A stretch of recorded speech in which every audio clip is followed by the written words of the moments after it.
বাংলাদেশ সেনাবাহিনীর নিযুক্ত কর্মকর্তা মেজর সিনহা মোহাম্মদ রাশেদ খানের বাস্তব ঘটনার প্রেক্ষাপটে নির্মিত হচ্ছে একটি পূর্ণদৈর্ঘ্য চলচ্চিত্র, যেখানে মেজর সিনহার চরিত্রে অভিনয় করবেন ঢাকাই সিনেমার তারকা শাকিব খান।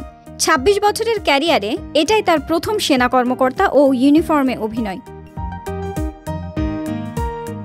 ছবিটি পরিচালনা করবেন বিজ্ঞাপন নির্মাতা শাকিব ফাহাদ।